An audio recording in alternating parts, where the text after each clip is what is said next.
What's up, guys? Today I'm putting the Milwaukee Torch to the test. This has carbide teeth, has 7 TPI, 6-inch blade. It's made for heavy duty steel cutting. I have a test for this blade right here, but to make it interesting, I thought I would take my old Milwaukee electric Sawzall. I was looking for the model number. It's category 6527. It's a 6 amp tool.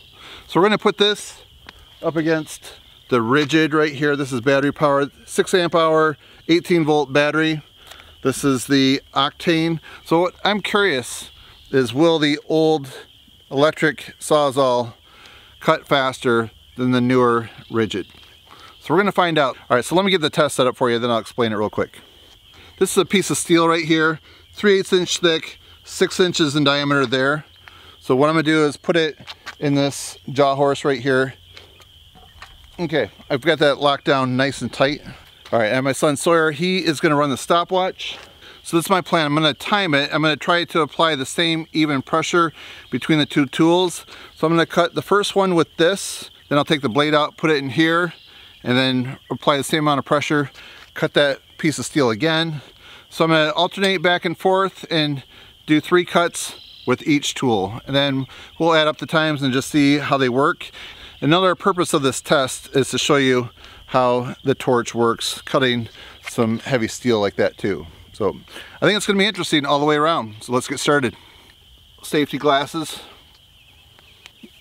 One of the improvements I like with the newer RECIP saws is you don't have to get this Allen wrench out right here to tighten it. So I just want to make sure it's nice and snug so it stays locked in. We're getting ready to cut. So you got your stopwatch ready. And I just want to quick mention the reason that I'm alternating back and forth each time is that will help make this test as fair as possible as far as the wear goes on the teeth. Okay, let's go. Ready, Sawyer? Yep.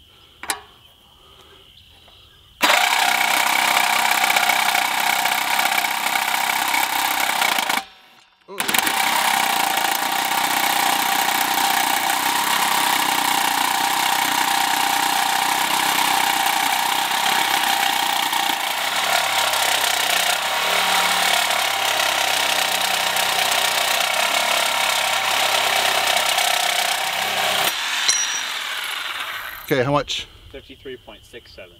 53.67. All right, we're gonna let this blade cool down a little bit so I can handle it. Put it on the rigid. So now the torch is installed in the battery powered RECIP saw.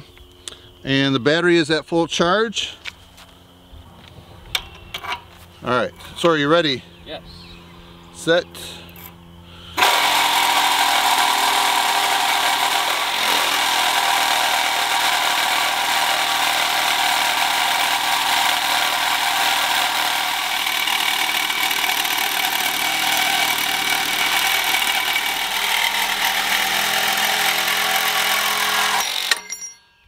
Okay.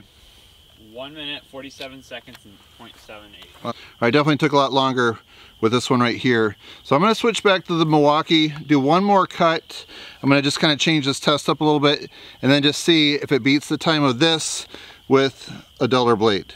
So hit reset, please, Sawyer.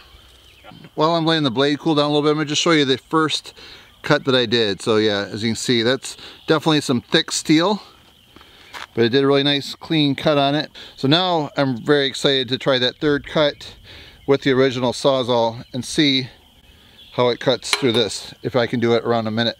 So since my first cut was under a minute, my second cut with the battery power one took twice as long. My hope with the third blade being the dullest that it is, that it'll still do it within about a minute or so. All right, I'm gonna get it installed and we're gonna get started. It's starting to get dark out. Here's the torch. As you can see, it's getting a little bit torch looking right there, but it is made of carbide. So we're gonna see if the third cut with this can do it within about a minute or so. If it can do it somewhere around that time, I'll be happy with it.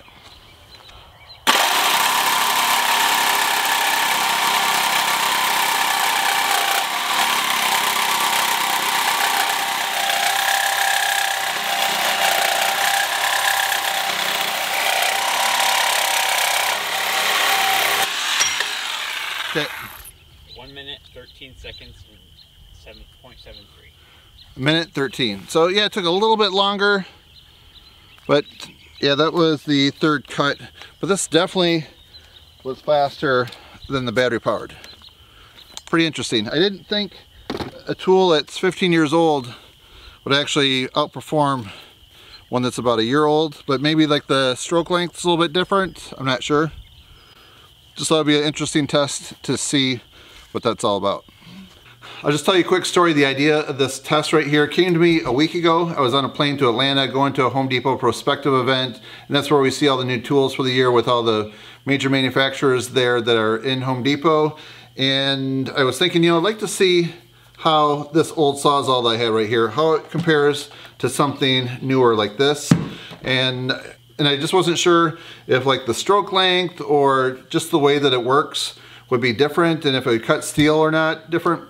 So it's interesting, when I went to the Home Depot booth, they had set up a very similar test. I was actually talking to them. I said, you know, it's really funny because I was kind of thinking the same thing. So they have two of their different models. One is a electric one. The other one is, I have to look at it. I'll put it down below. So I'll show you that comparison right here. Let's go to that clip. Best we have to offer at Milwaukee is the top of the line.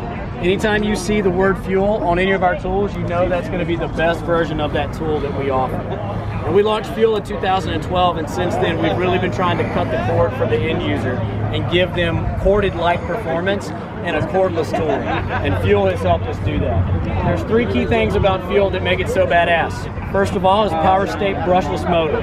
Second is the red lithium batteries. And third is Red Link Intelligence. That's what helps the tool communicate with the batteries.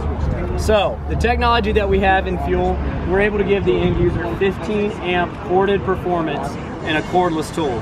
So to give you a little taste of that power, we've got a demo here that's going to put our corded unit head to head up against the cordless unit. So the corded unit is our 15 amp Super Sawzall. It's been around for years. It's a beast of the plumbing and electrical industries. Folks swear by this. This is the most powerful corded RECIP saw we make. We're going to go head to head with the cordless M18 Fuel Super Sawzall with our 12-0 high output battery that we just launched last year. So we're just going to do a head-to-head race. Same blade, same settings. Only difference here is really corded versus cordless.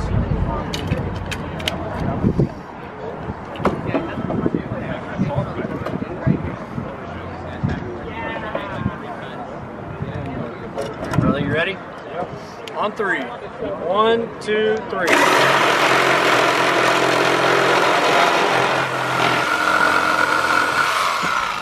Pretty straightforward, right?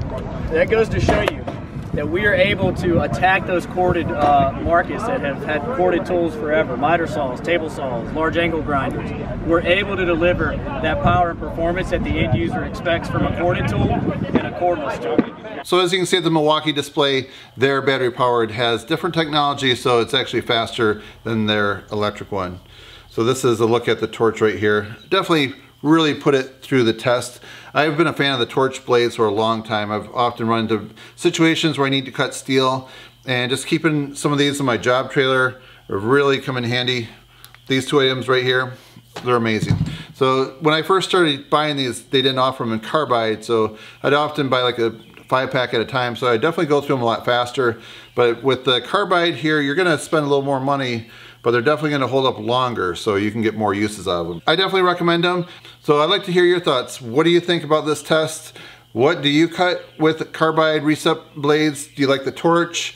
And then I'd like to know, what is your favorite RECIP saw for powering that Torch blade? Let me know down below. If you find this video helpful, interesting, informative, please give it a thumbs up and help support my channel. That's it, friends. Thanks for watching. See you next time.